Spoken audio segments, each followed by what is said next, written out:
Hi friends, today's our topic is CAB Bank Financial Management Module A under unit number 5, that is the facilities for exporters and importers.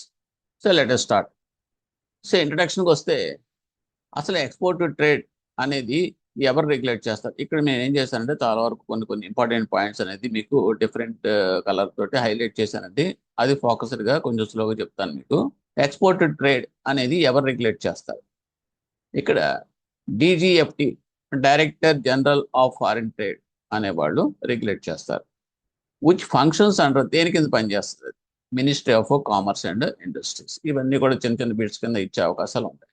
Similarly imported ట్రేడ్కి వస్తే, imported trade అనేది direct గా governed by the DGFT regulations కింద ఉంటుంది.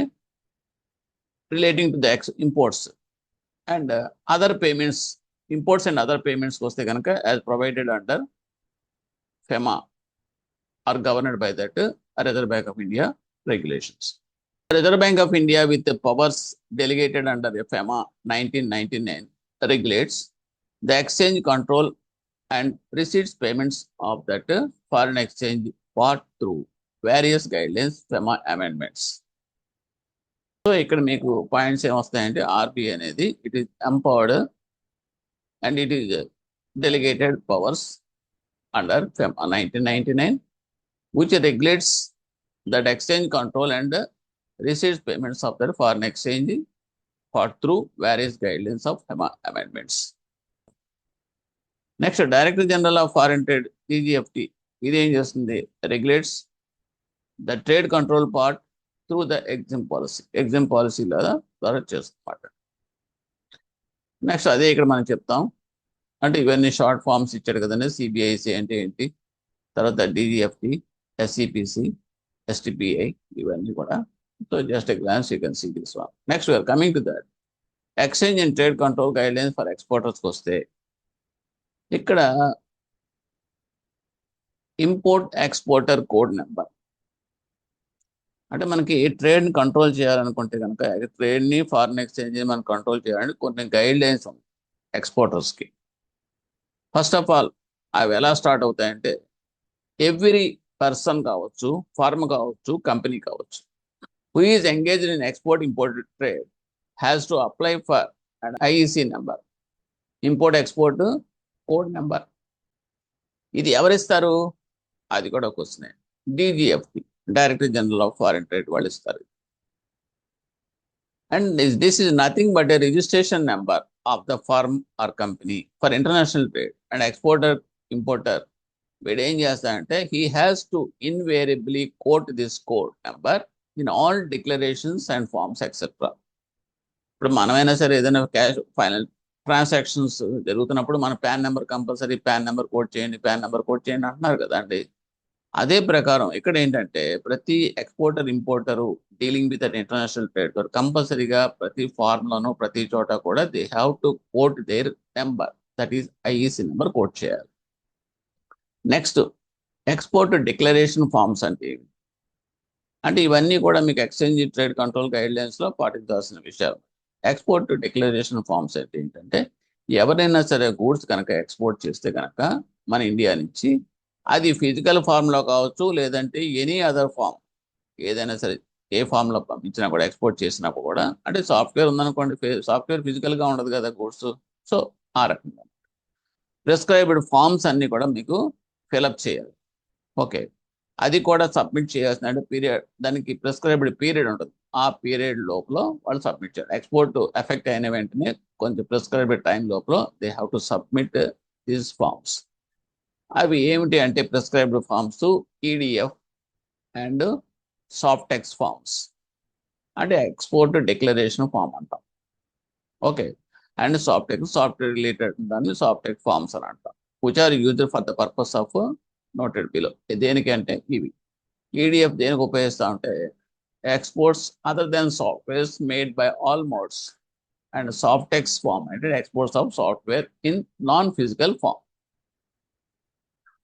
అది ఎలా ఉంటుంది అనేది ఇక్కడ క్లియర్గా ఇచ్చాడు. GR form has replaced by the declare. ప్రీవియస్గా దాన్ని జిఆర్ ఫార్మ్ అనేవాళ్ళం, దాన్ని replaced by that in the form of EDF అంట, ఎలక్ట్రానిక్ డిక్లరేషన్ ఫార్మ్ అంట. Next we are coming to that ఎగ్జామ్షన్స్కి వస్తే, అంటే ఎవరు ఈ కంపల్సరీగా సబ్మిట్ చేయాల్సిన ఫామ్స్ నుంచి ఎగ్జామ్షన్ పొందుతారు. అది this is also one area to get a question from this area. Okay, అదేమిటి అంటే ఈ ఫాలోయింగ్ ఐటమ్స్ ఏమిటవి? Trade samples with goods and publicity materials applied free of payment, ఇవన్నీ కూడా ఎగ్జామ్టెడ్. ఈ ఫామ్స్లో డిక్లరేషన్ ఫామ్స్లో ఇవ్వాల్సిన అవసరం లేదు. స్పోర్ట్సే, but there is no need of declaring these things. And physical effects of the traveler, whether accompanied or unaccompanied, and ships, stores, transshipment cargo, and goods supplied under the orders of the central government, ఇవన్నీ కూడా exempted కేటగిరీలోకి వస్తాయి. And అలాగే by way of gift of goods accompanied by a declaration by the exporter. And exporter declaration ఇచ్చే సరిపోతుంది మనకి gift of goods, but that amount is not more than 5 lakh rupees in value ఉండేలా అయితే కనుక this also exempted from that submission of that forms.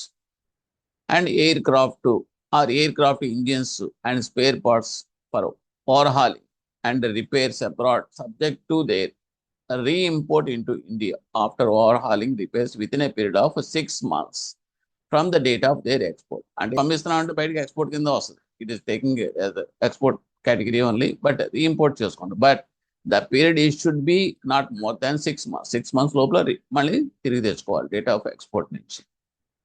Repair ఇవ్వడం, ఇవి కూడా exemption కేటగిరీలోకి వస్తాయి. And goods imported free of cost on re-export basis. కొన్ని goods మనం ఫ్రీ ఆఫ్ కాస్ట్ మీద తెచ్చుకుంటాం, ఇంపోర్ట్ చేసుకుని అవి తరిగి మళ్ళీ రీఎక్స్పోర్ట్ చేయాల్సి వస్తుంది. అంటే ఇప్పుడు సపోజ్ మనం జనరల్గా ఏం చెప్తామంటే దీనికి చిన్న ఎగ్జాంపుల్ చెప్తాను అంతే.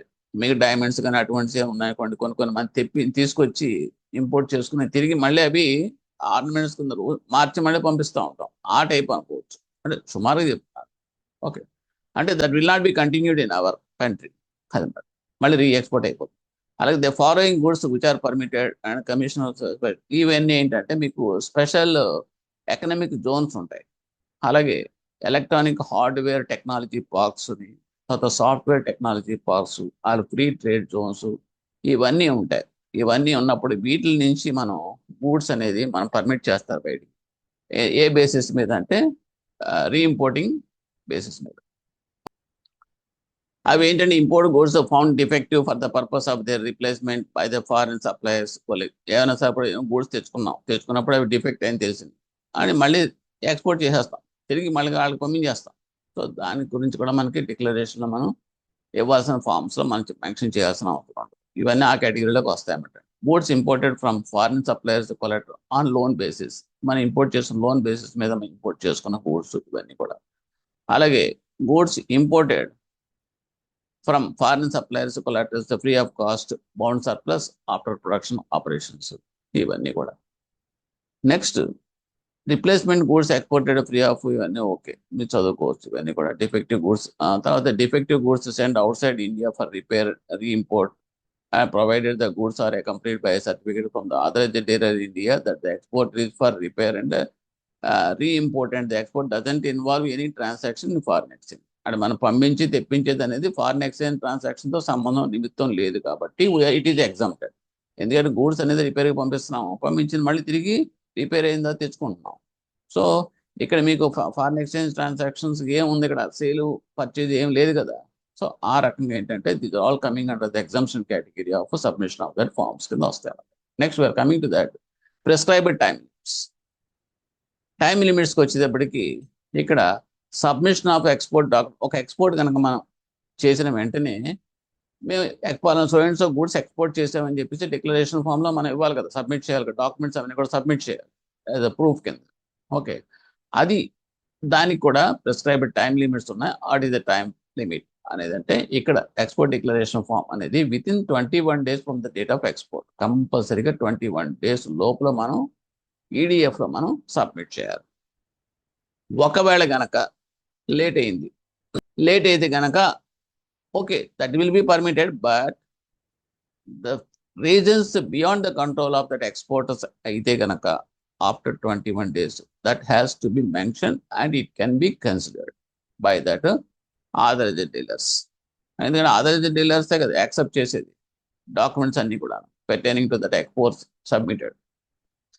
Next, for realization of that export bills realization వస్తే it is obligatory on the part of that exporter that the amount of exports is realized and repatriated into India within the stipulated time period.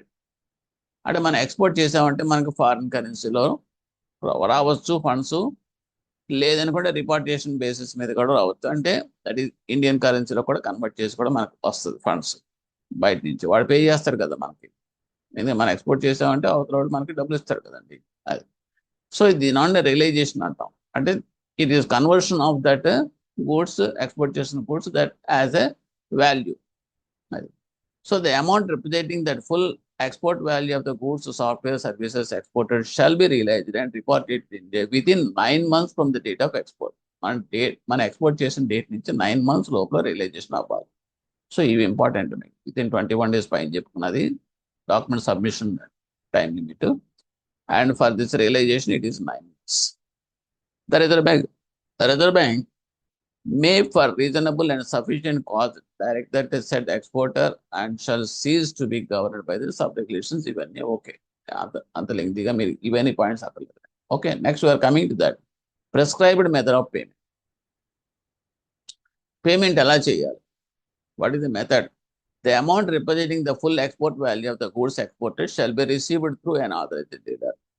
అంటే మనం ఏదైతే మనం export చేస్తున్నాడో అది మనం తీసుకునే funds receive ఎవరి దగ్గర నుంచి రిసీవ్ చేసుకుంటాం అంటే ఆథరైజ్డ్ డీలర్ దగ్గర నుంచి రిసీవ్ చేసుకుంటాం. ఎందుకంటే authorised dealer only permitted to maintain that nostro and vostro accounts.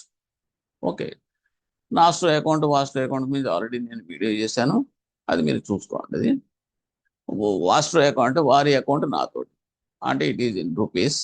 నాస్ట్రో account నా అకౌంట్ వాళ్ళతోటి, it is in foreign currency.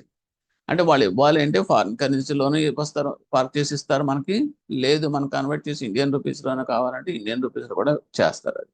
So both are dealt by that authorized dealer. Okay, so ఇదేంటంటే method of payment అనేది through authorised dealer మాత్రం రావాలి. Okay, and India and outside India అది ఎలా వస్తుందంటే by way of reimbursement from his branch. వాళ్ళ branch ఉంటే వాళ్ళ బ్రాంచ్ కానీ, ఒకవేళ కనుక ఆ ఫారిన్ బ్యాంక్ బ్రాంచ్ కనుక లేకపోతే కరస్పాండెంట్ బ్యాంక్ ఉంటుంది, అది outside India. Against payment of export from India or against any other payment shall be mention below. Okay, so అది ఇక్కడ చెప్తారు సింపుల్ ఫామ్లో. Form of bank draft and అది exporter the banks nostro account inward remittance etcetera or otherwise foreign currency notes. అంటే డైరెక్ట్గా ఫారిన్ కరెన్సీ నోట్స్లో ఇవ్వచ్చు, ట్రావెలర్స్ చెక్స్లో ఇవ్వచ్చు ఫ్రమ్ ద బయ్యర్. వాడే చెక్ రూపంలో ఇవ్వచ్చు, లేదంటే payment out of FCNR NRE account of the buyer. Okay, అంటే ఎవడైతే వాడు కొనుక్కుంటున్నాడో వాడికి ఏమైనా ఉంటే కనుక FCNR అకౌంట్ ఉంటే కనుక పేమెంట్ దాని నుంచి కూడా వాడు పే చేయొచ్చు. And through international credit card ద్వారా చేయొచ్చు. అంటే this is the method of payment, how they will do అనేది మనకి చెప్తున్నాడు అన్నమాట. అలాగే Indian rupees when transactions are with persons resident in Nepal.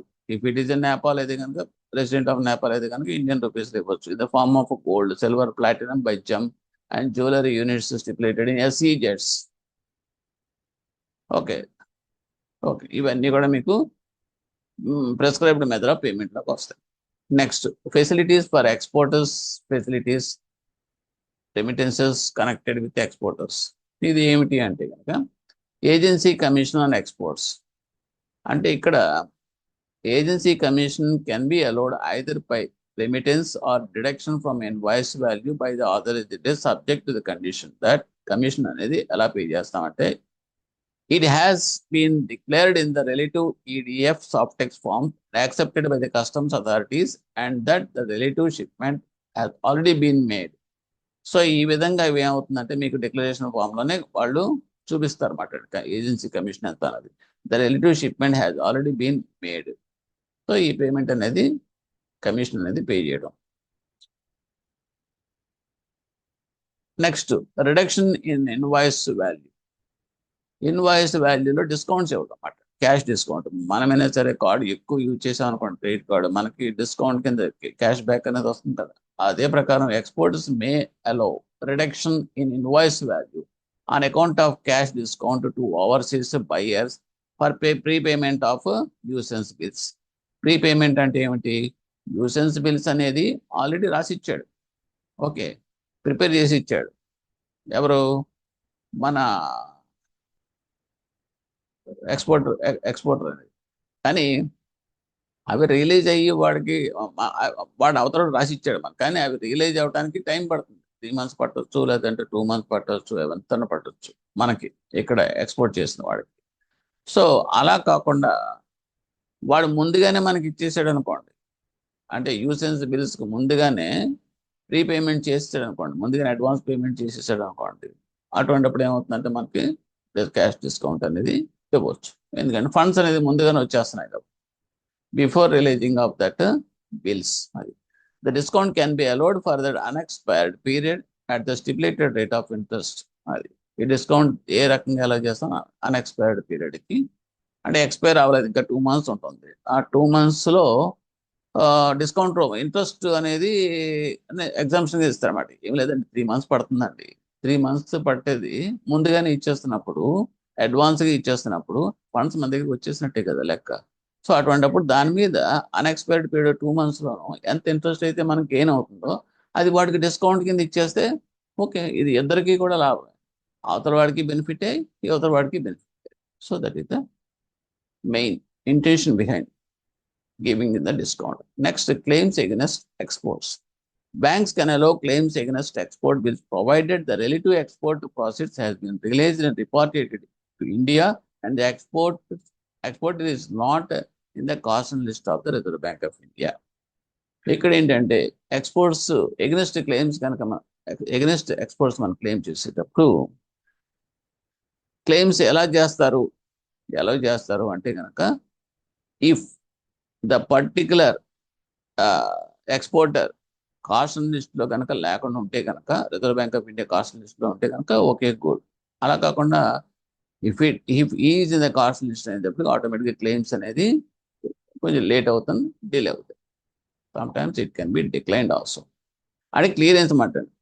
ఇప్పుడు మనమైనా సరే ఏదైనా లోన్ అడిగామనుకోండి బ్యాంక్ని, అడేమవుతాను నో డ్యూ సర్టిఫికేట్ ఉంటే వేరే బ్యాంకులో వాడు ఇతనికి అకౌంట్ నో డ్యూ సర్టిఫికేట్ ఏమో ఉంటే తెచ్చుకుంటే కానీ నేను లోన్ ఇస్తానంటాడు. ఎందుకంటే ఆ జ్యూస్ ఏం లేదంటే వెంటనే ఇమీడియట్గా వాడికి క్లియరెన్స్ అయిపోయినట్లు లెక్క ఆటోమేటిక్. అలా కాకుండా అక్కడ ఏదో ఎన్పిఏ అకౌంట్లో ఓవర్ జ్యూస్ ఉన్నాయంటప్పటికీ that naturally the loan process will be delayed, sometimes rejected also. Same process in this. And next, refund of export process. Refund of export proceeds can be allowed by that authorized dealer. Refund of export bills అనేది export process అనేది authorised dealers చేస్తారన్నమాట. Invaluable it is provide that exporter has submitted that evidence or reimport of goods into India on account of poor quality and trade dispute etcetera. ఎప్పుడు refund of export process ఎప్పుడు అవుతుంది అంటే కనుక, suppose మనం goods పంపించిన తర్వాత అవి return అయినాయి. రిటర్న్ అవడం అంటే because of the poor quality, some times it will be disputes రావడం తోటి రిటర్న్ అవుతాయి. సో అప్పుడు ఏమవుతుందని మనకి అమౌంట్ అనేది రాదు. ఓకే, సో ఇవన్నీ కూడా మనం ఈ లోపల మనం దాన్ని క్లెయిమ్ చేసి తీసుకున్నాం అనుకోండి, ఆ ఎక్స్పోర్ట్ ప్రాసెస్ అన్ని కూడా మనకి తిరిగి ఇవ్వాల్సి వస్తుంది ఆథరైజ్డ్ డీలర్కి. So that means the reimport of goods into that India on account of the poor quality. Next, extension of అంటే ఏం లేదు, రిఫండ్ ఆఫ్ ఎక్స్పోర్ట్ ప్రాసెస్ అనేది ఎవరి ద్వారా జరుగుతుంది? Simple answer is through authorised dealer, అంతే. Extension of time limit. If the export bill is not realised within that prescribed period, మనం అనుకున్నాం కదా ఇందాక, దాని ప్రిస్క్రైబ్డ్ పీరియడ్ లోపల కనుక అది రియలైజ్ కాకపోతే, we have given that time is 9 months or something, we ఎంత ముందే మాట్లాడుకున్నాం. Okay, beyond control, the exporter is required to make an application in the form extension ETX to the authorized dealer which has handled the export bill and seek extension of time limit for realization of the export proceeds. అంటే export bill కనుక release కాకుండా if it is delayed beyond control of that exporter అయితే కనుక immediate గా they have to file an application in the form PTX form అంటాం. అది authorised డీలర్కి మనం సబ్మిట్ చేయాలి. Next write off unrealised export bills. కొన్ని ఎక్స్పోర్ట్ బిల్స్ ఏమవుతుందంటే రిలీజ్ కావు, అంటే అవన్నీ చేస్తాడు మనం రైట్ ఆఫ్ చేసుకోవాల్సిన పరిస్థితి. Exporter who has not been able to release that out standing exports dues despite best efforts. అంటే మనం గూడ్స్ పంపించేసాం, పంపించిన తర్వాత పేమెంట్ అనేది రావాలి అక్కడి నుంచి, ఇంపోర్టర్ దగ్గర నుంచి. వాడు డబ్బులు ఇవ్వలేదు, సో డిస్ప్యూట్లో పడింది అది. సో డిస్ప్యూట్లో పడిన ఏం లేదు, మనం అప్పిచ్చాము బ్యాంక్లో, అప్పించేదో వాడు కడతలేదు, NPAలు అవుతున్నాయి. ఏం చేసుకుంటున్నాం అవి డిస్ప్యూట్ అయిన తర్వాత సాధ్యం వరకు ఆడు మీకు లీగల్ యాక్షన్, ఆ యాక్షన్, ఈ యాక్షన్ తీసుకుని ఎవరికి ఏమీ దారి లేకపోతే రైట్ ఆఫ్ చేసుకున్నాం. Same thing, that means right of unrelated export bills కూడా అదే. బట్ ఇవన్నీ కూడా ఎవరి ద్వారా జరుగుతాయంటే ఆథరైజ్డ్ డీలర్ కేటగిరీ 1, అంటే ఏం లేదండి ట్రెజరీ వాళ్ళ ద్వారా మనం ఇవన్నీ చేస్తాం. ఎందుకంటే these people only relevant shipping documents అన్ని కూడా హ్యాండిల్ చేస్తూ ఉంటారు, సపోర్టింగ్ డాక్యుమెంట్స్ అన్ని వాళ్ళ దగ్గర ఉంటాయి కాబట్టి దాని ప్రకారం. ఇక్కడ RBI has prescribed limits and conditions for self right of as well as right of తరపున ఆథరైజ్డ్ డీలర్స్. కానీ ఎంతవరకు రైట్ ఆఫ్ చేసుకోవాలి, ఎలా రైట్ ఆఫ్ చేసుకోవాలి అంతా కూడాను reserve bank of India prescribed limits ఉంటాయి, దాన్ని అనుగుణంగానే చేయాలి. Next effective date of realization. In terms of FEDI rules, the effective date of realization of an export bill is the date of credit in that bank's nostro account in the case of foreign exchange bills, and in case of rupee bills, the effective date of realization is the date of debit in that nostro account. This is very important point. అంటే realisation effective date అనేది ఎలా తీసుకోవాలి అనుకుంటే కనుక foreign కరెన్సీలో కనుక వాళ్ళు pay చేస్తే కనుక మన నాస్ట్రో అకౌంట్ కనుక క్రెడిట్ ఎప్పుడవుతుందో that is called as the date of realisation కింద తీసుకుంటాం. అలా కాకుండా వాడు ఇండియన్ రూపీస్లో కనుక మనకు అంటే బిల్ అనేది రూపీస్లో కనుక రైట్ చేస్తే కనుక రూపీస్లోనే పే చేయాలి కాబట్టి అప్పుడు ఏమవుతుందంటే వాడి యొక్క వాస్ట్రో అకౌంట్కి డెబిట్ ఎప్పుడైతే అవుతుందో అది మనం డేట్ ఆఫ్ రియలైజేషన్ కింద తీసుకుంటాం. సో ఇందాక ముందే పాయింట్ చెప్పాను. ఓకే, నెక్స్ట్ ఫారిన్ కరెన్సీ అకౌంట్స్కి వస్తే overseas foreign currency account, diamond dollar account DDA, and EEFC export earners foreign currency account. ఇవన్నీ కూడా 3 రకాల foreign currency accounts we're having. Next we are coming to that export finance. Export finance అనేటప్పటికీ ఎవరైతే exporter ఉంటాడో finance వాడికి మనం finance ఇవ్వటం అంటే లోన్ ఇవ్వటం, ఫెసిలిటీ, అడ్వాన్స్ ఫెసిలిటీ ప్రొవైడ్ చేయడం. సో దాని గురించే చదువుకుంటాం. Reserve bank of India has framed specific guidelines for finance to exporters so as to allow finance at concessional interest rates to make exporters compete with their competitors from other countries. Other country exporters నుంచి మనం competition face చేయాలి, కాంపిటేటివ్గా ఉండటం కోసం reserve bank of India కొన్ని concessional rate of interest తోటి మన ఎక్స్పోర్టర్కి ఫైనాన్స్ అనేది ఇస్తుంది. సో RBI స్కీమ్ ఎప్పుడంటే ఎక్స్పోర్ట్ ఫైనాన్సింగ్ అనేది 1967లోనే స్టార్ట్ చేశారు. ఓకే, దీనికి ఏంటంటే mostly short term working capital finance అనేది వీళ్ళకి అవైలబుల్గా ఉంటాయి లేదా ఎక్స్పోర్టర్స్కి చేస్తారు. వాడు దేనికంటే ఏ రకంగా దేనికి పర్పస్కి ఉపయోగపడుతుంది, వర్కింగ్ క్యాపిటల్ అంటే procuring of that raw material ఇవన్నీ చేసుకుని వాడు గూడ్స్ తయారు చేసి వాడు ఎక్స్పోర్ట్ చేసుకుంటాడు. సో దీన్ని మనం ఏం చేస్తామంటే there are 2 types of exporters మనం ఇచ్చే ఫెసిలిటీస్ అంటే 2 రకాలు. ఒకటి ప్రీ షిప్మెంట్ ఫైనాన్స్, రెండోది పోస్ట్ షిప్మెంట్ ఫైనాన్స్. అంటే షిప్మెంట్కి బిఫోరు, షిప్మెంట్ తర్వాత. ఏమిటి అంటే కనుక ప్రీ షిప్మెంట్ ఫైనాన్స్ అనేది 2 రకాలు ఉన్నాయి. అందులో ఒకటి ప్యాకింగ్ క్రెడిట్ అంటాం, PCL అంటాం. రెండోది advance against government receivables and duty drawbacks etcetera. Packing credit అంటే ఏమిటి అంటే రా మెటీరియల్ ప్రొక్యూర్ చేసుకోవడం, వాటి కనుక అంటే వర్కింగ్ క్యాపిటల్ అంటే వాడు కావాలి అవన్నీ తీసుకుని మెటీరియల్ కొనుక్కొని రెడీ చేసుకొని రా మెటీరియల్ అవన్నీ దాన్ని పెట్టుకుని వాడు ప్రోడక్ట్స్ అనేది తయారు చేసి అప్పుడు ఎక్స్పోర్ట్ చేయాలి కాబట్టి దానికి ఆ స్టేజ్ వరకు అంటే షిప్మెంట్ వరకు మాట ఇస్తారు ఇది. ఇకపోతే డ్యూటీ డ్రాబ్యాక్స్ ఎందుకు ఇస్తున్నారంటే గవర్నమెంట్ వాళ్ళకి కాంపిటేటివ్నెస్ అండ్ కంపాటబిలిటీ ఉండాలి కదా, వాళ్ళకి అదర్ కాంపిటీటర్స్ ఉంటారు కదా, అదర్ కంట్రీస్, వాళ్ళతో వీడు కంపేట్ అవ్వాలి. కాబట్టి ఫైనాన్షియల్ కొంచెం అడిషనల్ సపోర్ట్ ఇవ్వడం కోసం డ్యూటీ డ్రాబ్యాక్స్ అంటాం. అంటే గవర్నమెంట్ ట్యాక్స్ ఎక్సైజ్ డ్యూటీస్ ఇవన్నీ ఉంటుందో వాటి నుంచి ఆ పోర్షన్ కూడా వీడు ఇంచుమించుగా ఒక ఫైనాన్స్ రూపంలో పోర్షన్ కింద ఇస్తారు అన్నమాట. అంటే కొంచెం ఎక్స్ట్రా అమౌంట్ కింద ఇచ్చినట్టు అవుతుంది ఇందులో. దాన్ని మన advance against government receive, government మనకు వస్తాయి.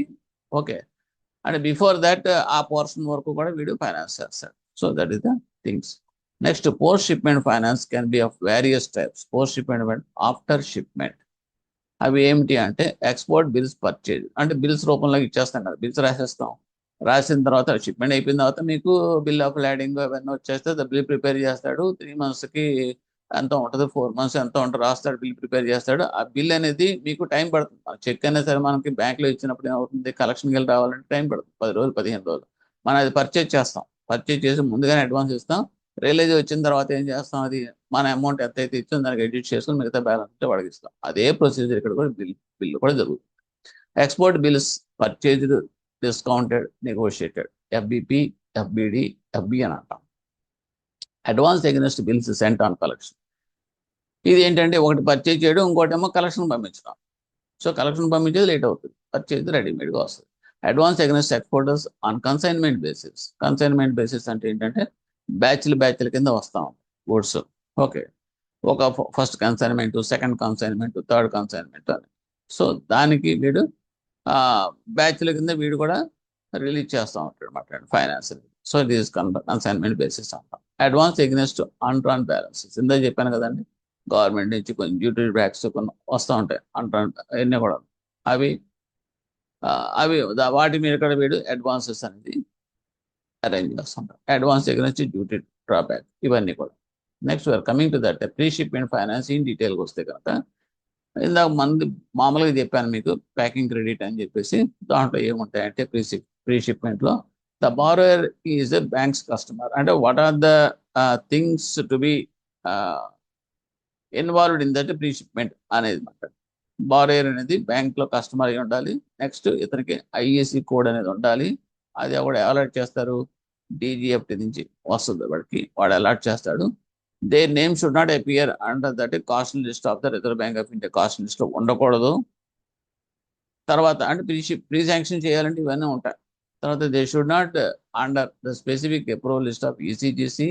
ఈసీజీసీ స్పెసిఫిక్ అప్రూవల్ లిస్ట్లో కూడా అతను ఉండకూడదు. ఏంటంటే బ్లాక్ మార్క్స్ మాట అండి. They have the capacity to execute the order within stipulated time and has the genuine and valid export order or letter of credit. Letter of credit LC అనేది, valid LC అనేది, లేదా valid export order, ఇవన్నీ కూడా జెన్యున్గా ఉండాలి అతని దగ్గర. And know your customer guidelines అని కంపైల్ చేయాలి.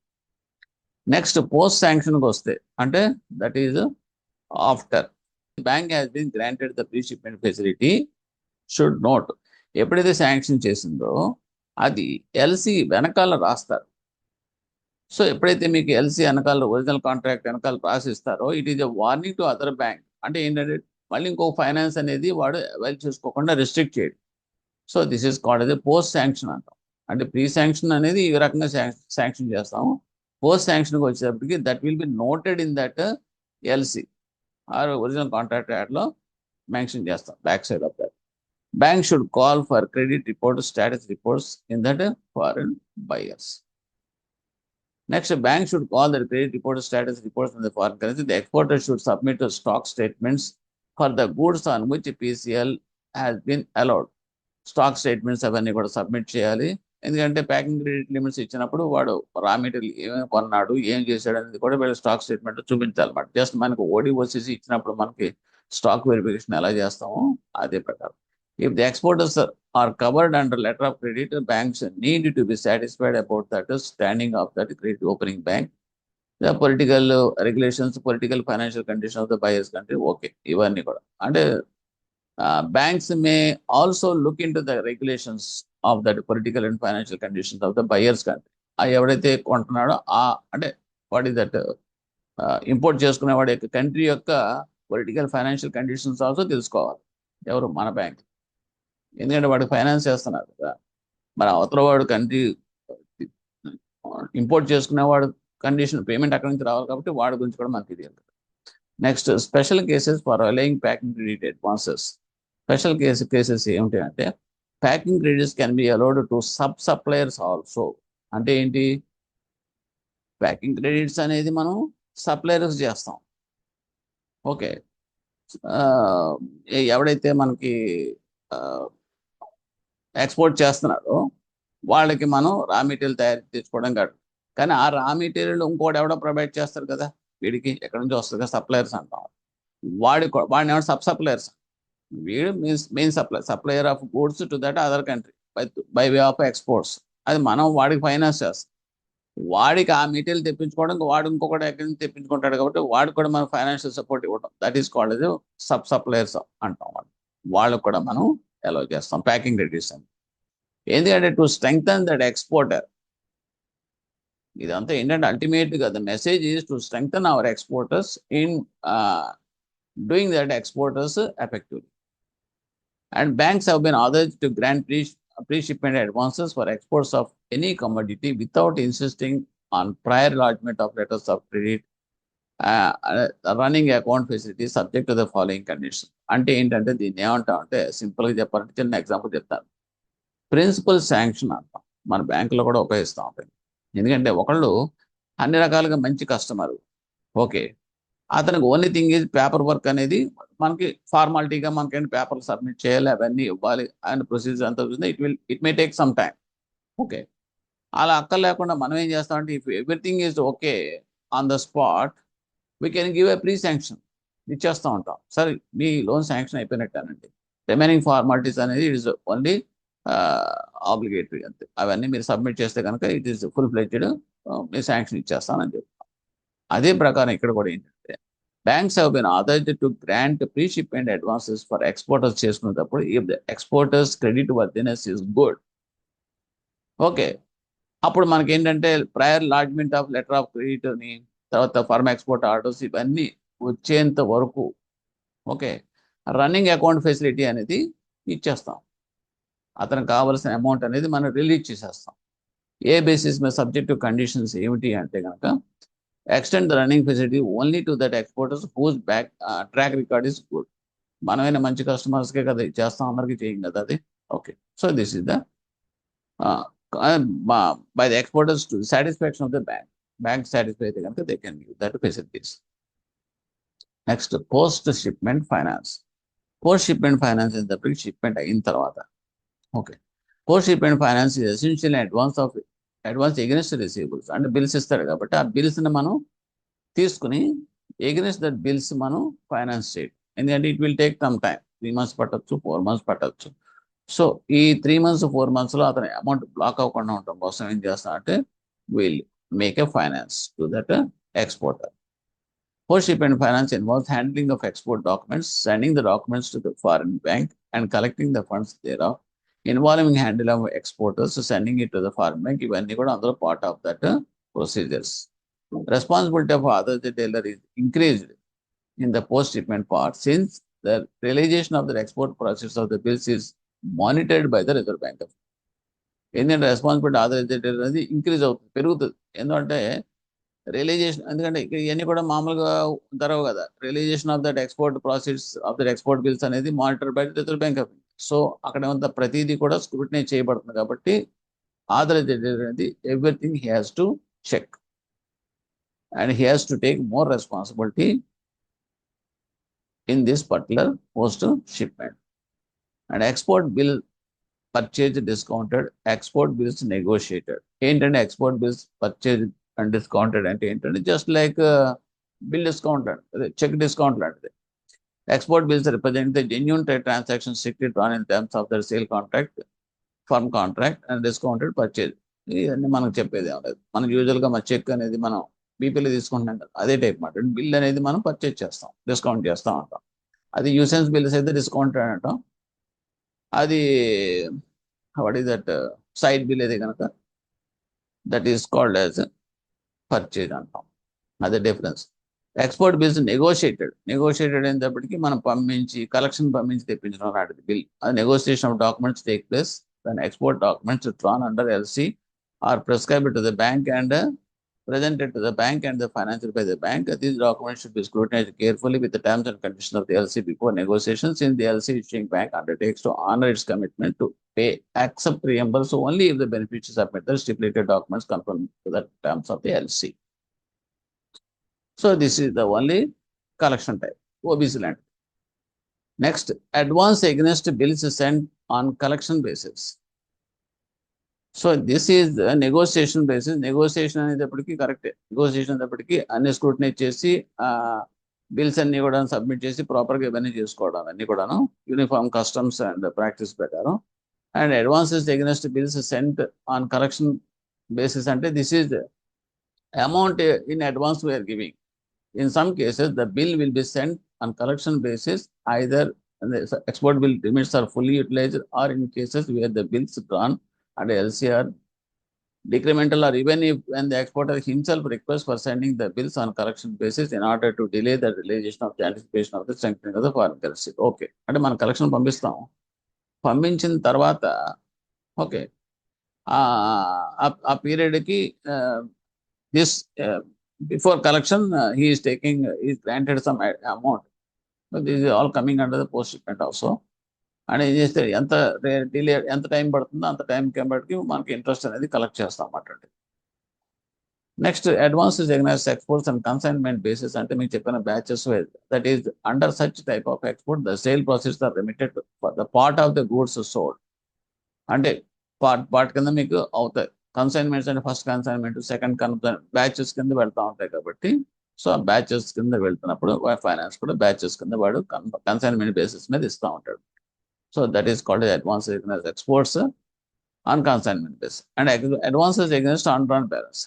In certain line of export trade, it is the practice of the exporter to leave a part of that amount unpaid for some time as undrawn balances, which is settled by the buyer after satisfying himself about the weight, quality, etc.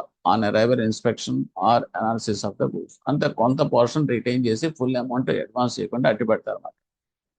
ఎందుకంటే satisfactory condition మిగతా అన్ని కూడా norms అని కరెక్ట్గా ఉండి goods అంటే కొంత time పడుతుంది కాబట్టి కొంత ఫార్మల్ అమౌంట్ ఇవ్వటం, మిగతాది కొంత అమౌంట్ అట్టి పెట్టడం, రిలీజ్ చేయకుండా. సో దట్ ఈస్ కాల్డ్ అది అన్డ్రాన్ బ్యాలెన్స్ అంటాం. ఓకే, అది మీకు తర్వాత మనం అన్డ్రాన్ బ్యాలెన్సెస్ కింద మళ్ళీ డిస్పర్స్ చేస్తాం. Authorized dealer can handle such bills provided that undrawn balance is in conformity with the normal level of balance left undrawn in the particular line of export trade subject to the maximum 10% of the full export value. అంటే 10% of that full export value అనేది retain చేసి అన్డ్రాన్ balance కింద ఉంచి అది తర్వాత advance చేయడం. Advance against duty drawbacks. This is in the case of certain commodities, particularly engineering items, the domestic cost of the production is higher in relation to the international prices due to which the exporters of such commodities are given support from. అంటే ఇక్కడ మీకు domestic cost and production, cost of production అనేది మన దగ్గర ఎక్కువ ఉండి ఇంటర్నేషనల్గా బయట మీకు తక్కువ ఉందనుకోండి. సో ఇప్పుడు ఏమవుతుందంటే కాంపిటీషన్ అనేది ఫేస్ చేయాల్సి వస్తుంది, వాటితో కంపేర్ అవ్వాల్సి వస్తుంది, ఫైనాన్షియల్గా సపోర్ట్ కావాల్సి వస్తుంది. అందు గురించి ఏం చేస్తారంటే ఈ డ్యూటీ డ్రాబ్యాక్స్ అంటే ఇది ఎందుకంటే ట్యాక్సేషన్ వల్ల, ఈ ట్యాక్సేషన్ వీటి వల్ల కొంచెం ఎడిషనల్గా బర్డెన్ అవుతుంది అన్నమాట. సో అది తర్వాత అవి he will get back it duty drawbacks మీద అగెన్స్ట్ దట్ దే విల్, అంటే ఇది కొంచెం ఎక్కువ అమౌంట్ అనేది అడ్వాన్స్ రూపంలో అతనికి వెళ్తుంది. ఎందుకంటే to face the competition of that outside exporters. Next, crystallization of overdue bills. Crystallization of the overs bills అంటే ఏంటంటే ఇది ఎక్స్పోర్ట్ అనేది మనం పంపించేస్తాం. పంపించిన తర్వాత మనకి అమౌంట్ అనేది కూడా మనం తీసేసుకుంటాం. ఎందుకు తీసేసుకుంటాం అంటే ఆడు బిల్ ఇస్తాడు నుంచి, ఇంపోర్ట్ చేసుకున్నాడు బిల్ రాసి ఇచ్చేస్తాడు. ఆ ఫారిన్ కరెన్సీ అయితే ఫారిన్ కరెన్సీ, లేకపోతే ఇండియన్ రూపీస్ ఇచ్చేస్తాడు. మనం ఏం చేస్తున్నాం, దాన్ని పర్చేజ్ చేసేస్తున్నాడు, డిస్కౌంట్ చేసి మొత్తం తీసేసుకుంటాం. ఓకే, అంటే మనకి అది ఎలాగ 3 months తర్వాత వస్తుంది కదా అని ఉద్దేశంతో మనం తీసుకుంటాం. కానీ అది రియలైజ్ కాకపోతే బికాస్ ఆఫ్ సమ్ డిస్ప్యూట్స్ కావచ్చు, లేదంటే కనుక మెటీరియల్ ఇంకేమైనా అదర్ ఫ్యాక్టర్స్ వల్ల మనకి అమౌంట్ అనేది రియలైజ్ కాకపోతే ఏమవుతుంది, అది మనం తీసుకున్న అమౌంట్ మన తిరిగి వెనక్కి కట్టాల్సి వస్తుంది. That is called the crystallization of overdue bills అంటాం. మనమైనా సరే మనం చెక్ పర్చేజ్ చేసాం, ఎవడో రూ. 1,00,000 చెక్ పట్టుకొచ్చి ఇచ్చాడు, అది కరెక్షన్ పంపించాలంటే 15 రోజులు పడుతుంది అది. అప్పుడు మనం ఏమంటాం, సార్ రూ. 1,00,000కి కొంత పర్చేజ్ చేసి ఇచ్చేయండి సార్ అంటే, మనం బ్యాంక్ కూడా 80,000 ఇచ్చేస్తాడు, 80% ఎంత అడ్వాన్స్ కింద ఇచ్చేస్తాడు. తీరా పోయిన తర్వాత మనం వాడేసుకున్న తర్వాత ఓకే, ఆ తర్వాత 10 రోజుల తర్వాత రిటర్న్ అయిపోయిందండి సో అండ్ సో రీజన్ తోటి అని చెప్పేసి వెనక్కి వస్తే బ్యాంక్ కూడా ఏం చేస్తాడు, కస్టమర్ దగ్గరించే కదా రికవర్ చేయాల్సింది. So that is also same, ఇక్కడ కూడా అదే, that is called the crystallization of overdue bills అంటాం. In case of non-realization of the export bills by the given due date, the foreign currency liability of the exporter would continue till that bill is realized or the liability is converted into that home currency. అప్పుడు మనం ఏం చేస్తామంటే ఎప్పుడైతే due date కల్లా మనకు అవ్వాల్సింది అవ్వకపోతే కనుక ఆ డేట్ నుంచి లైబిలిటీ కింద కన్వర్ట్ చేసేసి ఇండియన్ రూపీస్లో పెట్టేస్తాం. Indian rupees in our case liability fixed for that exporter. ఆ లైబిలిటీ అనేది ఎక్స్పోర్టర్ ఫిక్స్ చేస్తాం అన్నమాట. సో దాని ప్రకారం ఎంత వాడు ఓవర్ డ్యూ ఇంట్రెస్ట్ పే చేయాలని పే చేస్తాడు. పే చేసి వాడు ఆ రియలైజేషన్ క్రిస్టలైజేషన్ అనేది చేసి పే చేయాల్సి వస్తుంది, వాడేసుకున్నాడు కదా. Next, export credit in the foreign currency. India has been permitted to extend export credit. లేకపోతే ఎక్స్పోర్ట్ క్రెడిట్ అనేది మనం ఇచ్చేటప్పుడు వాడికి నచ్చిన కరెన్సీలో ఇవ్వాలంటే ఇవ్వచ్చు. ఓకే, అంటే తనకి నాకు డాలర్లో కావాలంటే లోన్, లేదంటే ఇంకో జపనీస్ లో కావాలంటే yes, they it can be permitted to that exporter. Okay, but only thing is వాళ్ళకి ఇంటర్నేషనల్ కాంపిటేటివ్ ఇంట్రెస్ట్ రేట్స్ ఉంటాయి కదా, బ్యాంక్స్ అనేది ఆ లింక్డ్ రేట్స్ ప్రకారం చేస్తారు. లేబర్ అయితే లేబర్ దాని ప్రకారం వసూలు చేస్తారు ఇంట్రెస్ట్. అంటే ఒక కరెన్సీకి ఇంకో కరెన్సీకి వేరియేషన్స్ ఉంటాయి కాబట్టి దాని ప్రకారం ఇంట్రెస్ట్ అనేది ఛార్జ్ అవుతాం. So that is about that, but it is permitted. A currency కావాలన్నా ఆ కరెన్సీలో పాటుగా ఎక్స్పోర్టర్కి మనం ప్రొవైడ్ చేస్తాం ఈ క్రెడిట్ అనేది. Next, gold card status for exporters. ఇదేంటంటే gold card status for exporters అంటే ఏంటంటే వీళ్ళు చాలా నమ్మకం ఉన్నవాళ్ళు, క్రెడిట్ వర్దినెస్ అనేది హై. మనం కూడా హై నెట్వర్త్ కస్టమర్స్ అని అంటాం, సెపరేట్గా వాళ్ళకి అటెన్షన్ పే చేస్తూ ఉంటాం బ్యాంకులో. అలాగే కేటగిరీ మాట. Based on the indications made by the government, Minister of Commerce and Industries in the foreign trade policy, launch a gold card scheme for creditworthiness exporters for good track record for easy availability of the credit in best terms. వాళ్ళ terms and conditions easy, fast గాను best గా ఉండేలాగా చేసి వాళ్ళకి special attention pay చేసి వాళ్ళకి ఇస్తారు అన్నమాట. సో దిస్ ఇస్ కాల్డ్, ఎవరికి ఇస్తారంటే గోల్డ్ కార్డ్ స్టేటస్ హోల్డర్స్కి ఇస్తారు అన్నమాట. సో దీంట్లో అడ్వాంటేజెస్ ఏంటంటే ఎక్కడ డిలే కాకుండా చాలా ఫాస్ట్ ట్రాక్ కింద జరుగుతూ ఉంటాయి అన్నమాట. Gold card holder enjoy simpler and more efficient credit delivery mechanism in recognition of the good track record. Salient features of the scheme ఇందులో ఏమున్నాయి అనుకుంటే కనుక, credit worthiness exporters including those in small and medium sectors with a good track record. Small and medium sectors, ఇది important. వీళ్ళకి ఈ status ఈ gold cards issue చేస్తారు. Next, gold card and the scheme may be issue to all eligible exporters including those in the small and medium sectors who satisfy laid down conditions. The scheme shall not be applicable for exporters blacklisted. ECGC blacklist చేసింది కానీ ఇంకా వేరే other restricted caution లిస్ట్లో ఉన్న వాళ్ళకి అలాగే ఇది gold card అనేది not applicable, because it is black list కింద లెక్క అన్నమాట. అండ్ బిల్స్ ఓవర్ డ్యూ, అలాగే సమ్ పీపుల్ డిఫాల్ట్ అవుతూ ఉంటారు. 10% of that previous years overdues turnover excess of overdue bills ఉంటాయి వాళ్ళకి. అంటే బిల్స్ అనేది ఓవర్ డ్యూలో ఉండే అది ఏంటంటే previous turnovers 10% of that overdues కనుక వాడు ఉంటే కనుక సెట్ బ్యాక్ ఉంటే కనుక వాళ్ళకు కూడా ఈ గోల్డ్ కార్డ్ ఫెసిలిటీ అనేది ఎక్స్టెండ్ చేయదు. అంటే కాస్ట్ లిస్ట్లో ఉండటం కానీ, అంటే ఈ బ్లాక్ లిస్ట్లో ఉండటం కానీ, ఈసీజీ బ్లాక్ లిస్ట్లో ఉన్న వాళ్ళకి కానీ, లేదంటే over due bills in excess of 10% of the previous turn over ఉన్న వాళ్ళకి కానీ ఈ గోల్డ్ కార్డ్ ఫెసిలిటీ అనేది ఇవ్వబడదు. They are not eligible. Next, gold card holder exporters, depending on their track record, is mana anukunnadi. Application for credit will be processed based on the simple form center and faster than that other exporters kan fast ga chestaru. And banks should clearly specify the benefits they would offering. Okay, the principle and in principle limits will be sanctioned. In principle అంటే immediate గా formalities అన్ని మిగతా తీసుకోండి, principal sanctions మాట్లాడండి. will be sanctioned for a period of 3 years with a provision for automatic renewal. అంటే 3 years పాటు automatic renewal facility అనేది in principle basis మీద శాంక్షన్ చేసేస్తారు ఈ గోల్డ్ కార్డ్ స్కీమ్లో features. Next, stand by limit of not less than 20% of the assessed limit may be additionally made available to facility urgent credit needs for executing sudden orders. In case of exporters of seasonal commodities, the peak and off-peak levels may be appropriately specified. ఇతని వేళకి ఈ gold card స్కీమ్లో ఉన్న వాళ్ళకి ఇంకొక advantage కూడా ఏంటంటే features stand by limit అనేది ఇచ్చేస్తారు. 20% of that, not less than 20% of that SSL limit, అతనికి ఇచ్చిన లిమిట్ ఉంటుంది. ఆ లిమిట్లో 20% కన్నా తక్కువ కాకుండా వాళ్ళకి just like it in ad hoc లాంటిది. అడ్హాక్ లిమిట్ అనేది ప్రీ శాంక్షన్ బేసిస్ మీద ఇచ్చేస్తారు. అంటే ఏంటంటే సీజన్ ఉంది, సీజన్లో మీకు అడిషనల్గా వాళ్ళు ఎక్స్పోర్ట్ చేయాల్సి వస్తుంది.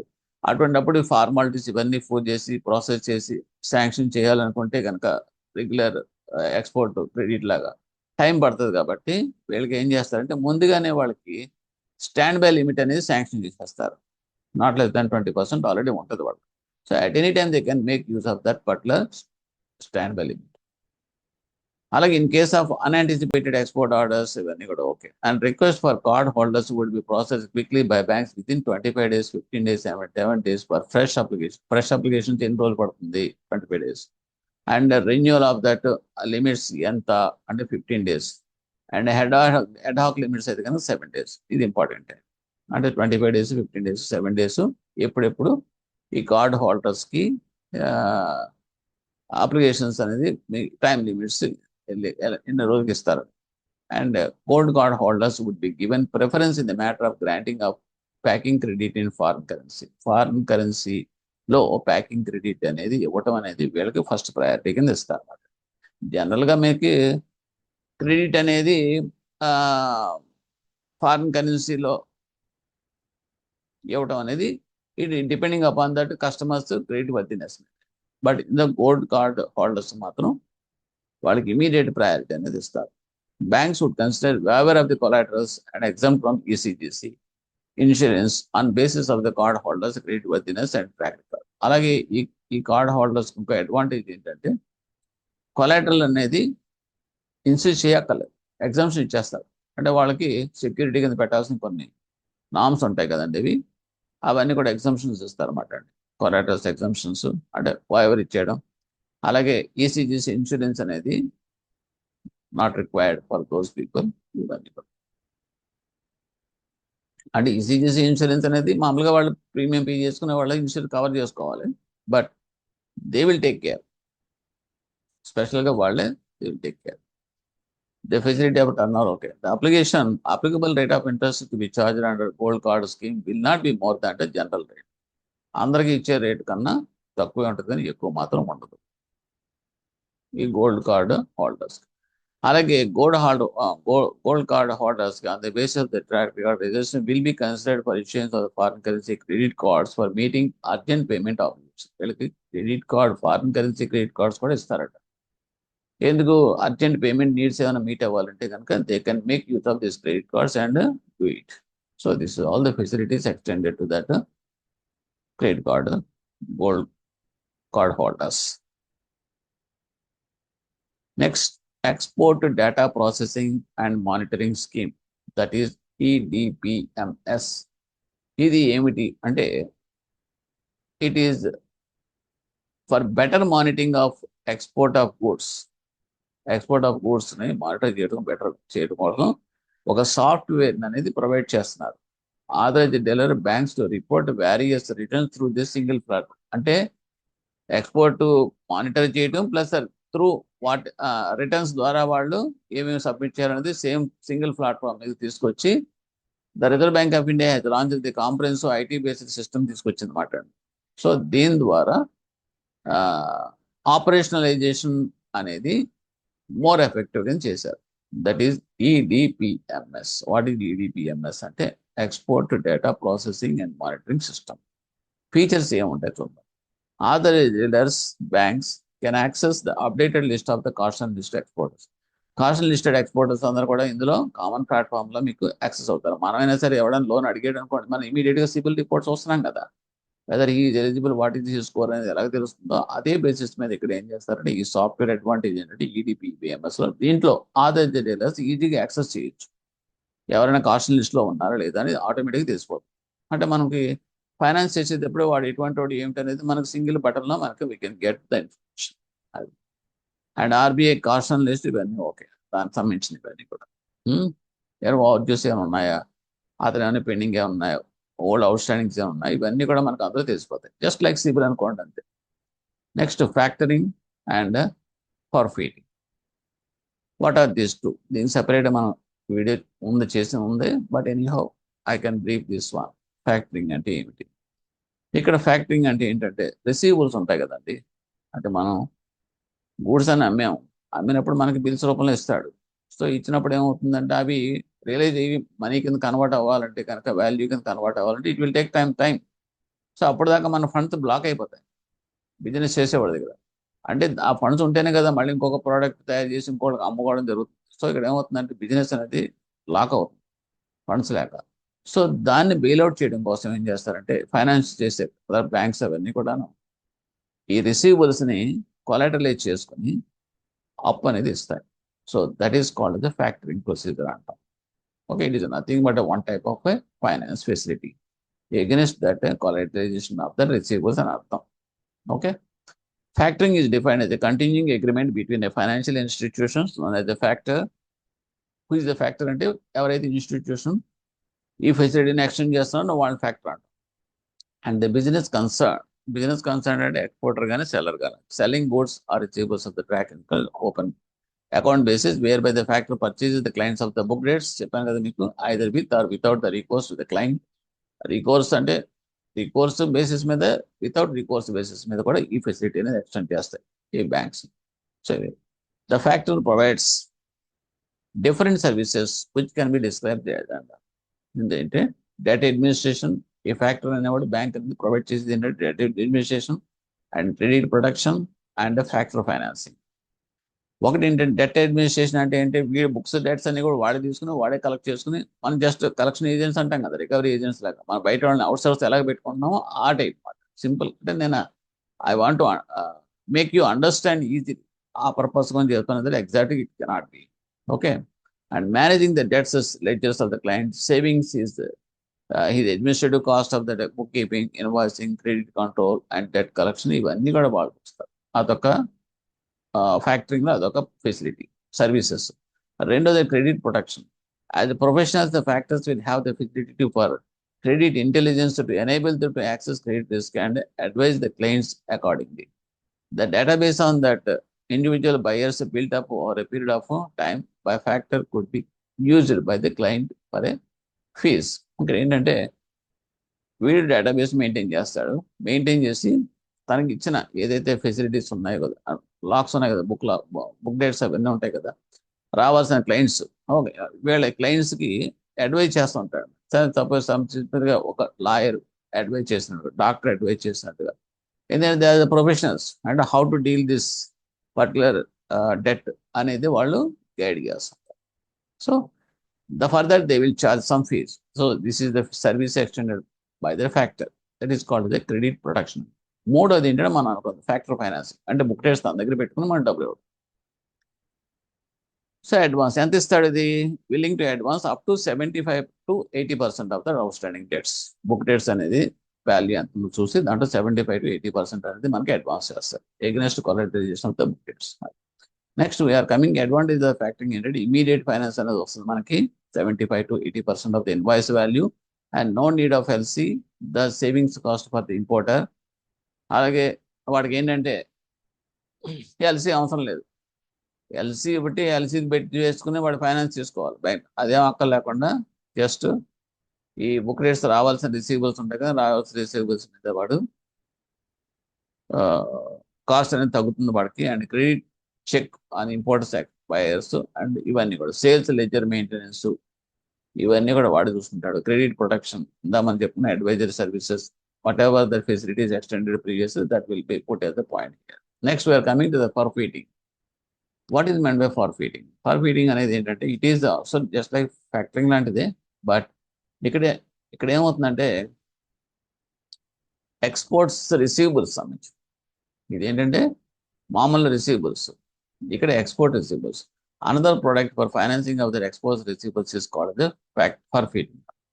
It can be defined as a mechanism for financing by discounting of the export receivables without recourse to the exporter seller for a medium term on a fixed rate basis for the full value of the contract or invoice. So ఇందాక చెప్పింది factoring అనేది అది ఒకటే, but here export receivables difference. Okay, and in another words, the forfeiting is a purchase by the financier or medium term export claims on the buyers without recourse to the exporters. It is అంటే exporters మాత్రం దీనికి సంబంధం. They won't take the risk. It is borne by that this banker only. It is the source of the finance and not the type of credit insurance. It is a source of finance. Okay. And benefits of the forwarding to the exporters ఏంటంటే takes away political and commercial risk associated with export receivables. ఇంకా మనకి ఇంకా అన్ని deal with that bills. ఒకసారి వాళ్ళు చేతిలో పెట్టేసామంటే everything they will take care. డబ్బులు ఇచ్చేస్తారు వీళ్ళకి, ఇచ్చిన తర్వాత మిగతా అన్ని కూడా వాళ్ళు చూసుకుంటా ఉంటారు. అందులో మీకు కమర్షియల్ రిస్క్ ఉంటాయి, పొలిటికల్ రిస్క్ ఉంటాయి, అన్ని కూడా they will take care. And makes available 100% finance against the invoice. ఇక్కడ ఇందాక మనం 75 to 80 అది ఫ్యాక్టరింగ్, బట్ ఇందులో ఫర్ఫీటింగ్ లో ఏంటంటే 100% ఫైనాన్స్ అనేది వస్తుంది వితౌట్ రికోర్స్ ఫెసిలిటీ. అలాగే నో రెస్పాన్సిబిలిటీ, మళ్ళీ తిరిగి అందులో రిస్క్ అనేది మళ్ళీ వెనక్కి రావడం అనేది ఉండదు. They won't take that recourse. And freedom for credit administration. Credit administration follow up అని కూడా వాళ్ళ హెడేక్. సో దిస్ ఎక్స్పోర్టర్కి ఏ ప్రాబ్లం లేదు. Cost savings and export credit insurance ఇవన్నీ వస్తాయి. Fixed rate financing and freedom of the moment everything will be taken care by. And exchange and trade control guidelines for importers. ఇప్పుడు దాకా మనం చెప్పుకున్నదంటే exporters గురించి చెప్పుకున్నాం. Now we're coming to that importers. ఇక్కడ ఏమవుతుంది అంటే keeping in view of that need for observe the previous foreign exchange and to guard the country from scrupulous imports and bogus outward remittances, various export import regulations and control guidelines have been prescribed from time to time. So ఇక్కడ export ఎంత ఇంపార్టెంటో imports కూడా మనకి important. ఏ రకంగా అంటే మనకు కొన్ని capital goods మనకు కావాల్సి వస్తుంది, అయితే మిషనరీ లేకపోతే కొన్ని ఏమైనా కావాలి. మనం ప్రొడక్ట్ తయారు చేయాలంటే కనుక మిషనరీ అనేది బయటకు తెప్పించుకోవాల్సి వస్తుంది. సో ఇది ఆల్సో ఈక్వల్లీ ఇంపార్టెంట్ అయితే ఎక్స్పోర్ట్. సో అటువంటిప్పుడు మనం క్యాపిటల్ గూడ్స్ ఇంపోర్ట్ చేసుకోవాలన్నప్పుడు కంపల్సరీగా ఎక్స్పోర్ట్స్ అనేది మనం సపోర్ట్ చేయాలి, ప్రమోట్ చేయాలి. సో అందు గురించి ఏం చేస్తారంటే ఫెమా అనేది they have taken equally important role in extending and taking care of this imports also. ఆ రకంగా ఏంటంటే ఇంపోర్ట్ ఎక్స్పోర్ట్స్ కోడ్ అనేది కంపల్సరీగా అది అన్నిటికీ తప్పదు, అది ఇట్ ఈస్ ఎ మస్ట్. తర్వాత అప్రూవ్డ్ కమోడిటీ అంటే ఇంపోర్ట్ చేసుకునేటప్పుడు ఏది పడితే అది ఇంపోర్ట్ చేసుకోవడానికి లేదు, కొన్ని అప్రూవ్డ్ లిస్ట్ ఉంటుంది. Freely permissible or import licenses అనేది ఉండాలి ఆ కమోడిటీకి.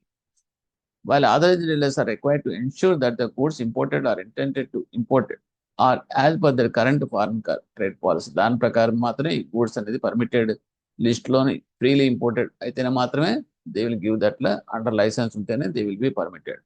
సో ఇదంతా ఎవరు చూసుకుంటారు? For the purpose of DGFT. Okay, ఎందుకంటే authorized dealers should verify that foreign trade policy or the public notices issued by that DGFT. Next, payments for imports. Any person who wants to make a remittance for imports should make an application to the authorized dealer. Authorized dealer కి application పెట్టుకోవాలి. Import చేసుకోవాలంటే ముందు వీడు foreign currency కావాలి కదా, అవతల pay చేయాలంటే. So first of all ఇక్కడ ఇంపోర్ట్ చేసుకుంటున్నాడు, what are that permitted imports license, ఇవన్నీ కూడా ఫ్రీ లైసెన్స్ ఉందా లేదు ఇవన్నీ కూడా చూసుకోవాలి. ప్లస్ వీడికి IEC కోడ్ ఉందా లేదు చూసుకోవాలి. సో కమోడిటీస్ ఎవ్రీథింగ్ అని చూసిన తర్వాత ఇవన్నీ చూసుకోవచ్చు. దట్ ఈస్ authorized డీలర్స్ అనేది చూసుకుంటా ఉంటారు. ఇవన్నీ ఎవరి రెగ్యులేషన్స్ ప్రకారం అంటే reserve bank of India prescribed regulations పాటిస్తూ ఇది చేస్తూ ఉంటారు. They are coming under that FEMA, ఇవన్నీ మామూలే. అండ్ ఇంపోర్ట్ ఫైనాన్స్కి వస్తే కనుక ఇంపోర్ట్ లెటర్ ఆఫ్ క్రెడిట్ అంటాం, ఇంపోర్ట్ LC అంటాం. And this is the most used method of financing imports. Importers gets LC sanction, limit sanction from the bank and establishes CLC, thereby getting credit from that overseas supplier on the strength of his bank's credibility. ఒక చిన్న example చెప్తాను so that you can understand better. Capital goods ఉన్నాయి, చిన్న ఒక doctor లేదా doctors ఉంటారు, scanning machines ఉంటాయి. ఒక్కొక్క స్కానింగ్ మిషన్ 2 కోట్లు అనుకోండి కాసేపు, అది ఏదో క్యాన్సర్ సంబంధించిన ఏదో అనుకోండి. సో ప్రతి డాక్టరు ప్రతి hospital they cannot afford that 2 crores.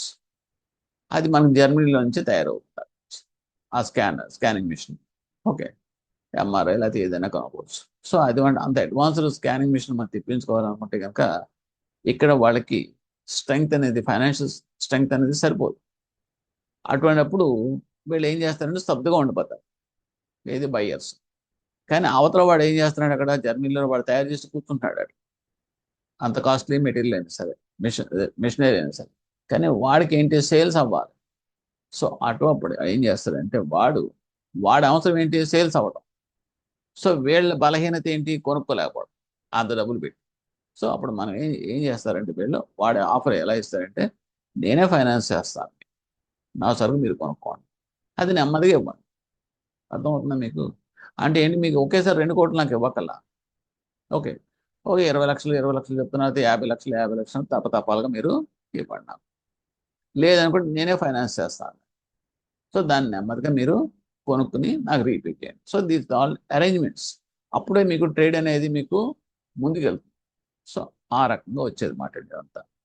So at time import LCs are used to generate liquidity by way of establishing that that's for commodities which can be sold immediately on site basis. Okay, then discussion that way.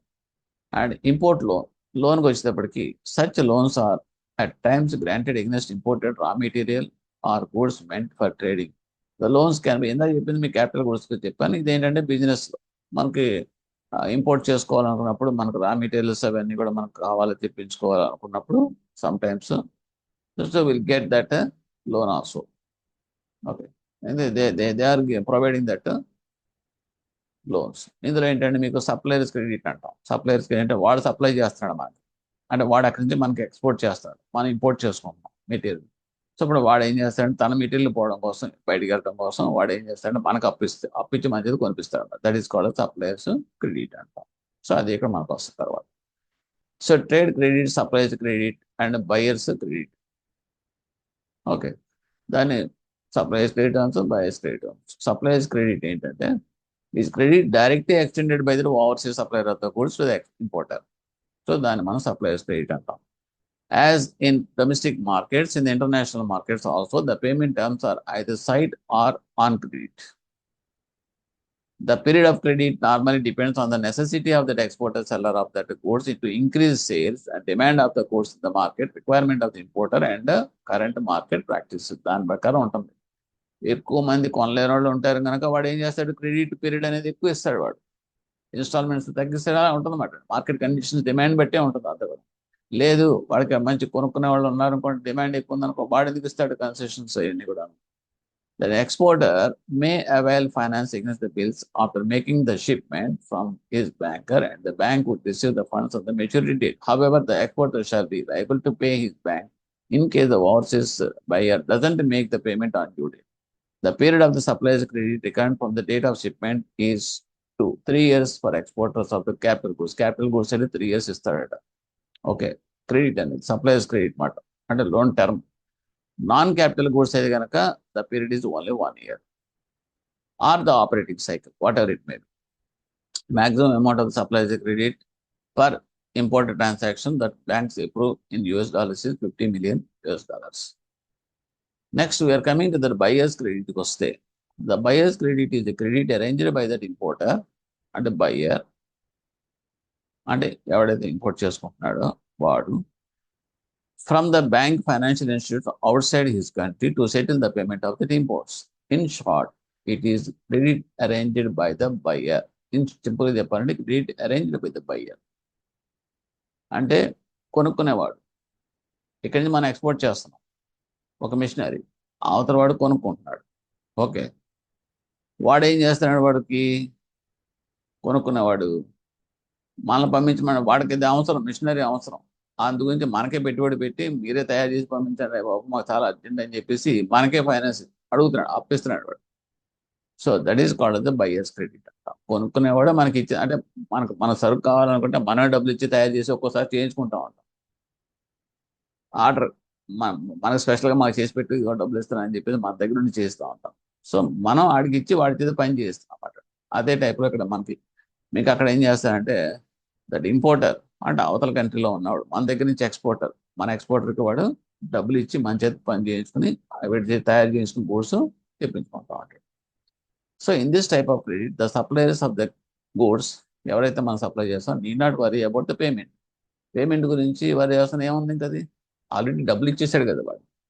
మనకు loan రూపంలో credit రూపంలో డబ్బులు ఇచ్చేసాడు, మన చేతి చేయించుకుంటున్నాడు. Payment goods తయారు చేసి పంపడమే late.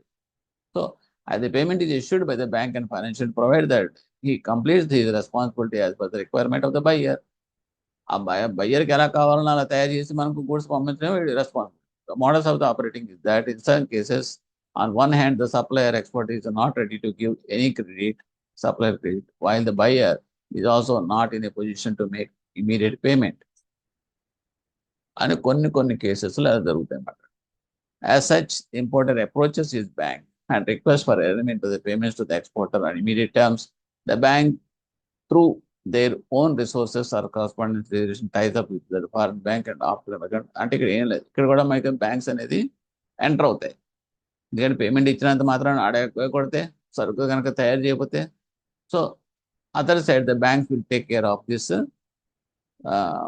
Who is that supplier, అంటే ఎక్స్పోర్ట్ చేసే వాడి దగ్గర నుండి చేయించుకుని వాడి దగ్గర చేయించడమాట. సో ఇవన్నీ కూడా ఈ రకంగా ఏం చేస్తారంటే the banks will play major role in buyers credit also. ఇక్కడ మనకి ఉండే బ్యాంక్ ఏంటంటే ఎగ్జిమ్ బ్యాంక్. ఎగ్జిమ్ బ్యాంక్ చేసే పనులు ఇదే. ఓకే, సో అదే ఇక్కడ మీకు చెప్తాడు export finance buyers credit direct ఎలా జరుగుతుంది అనేది. Just they have given simple diagram కింద చూపించాడు. Just you go through this once. Next case study. Case study అనేది మీరు జస్ట్ చూడండి, చదవండి, దాని solution also you will get in this. So ultimately just you take a screenshot and work out and verify. Okay, thank you.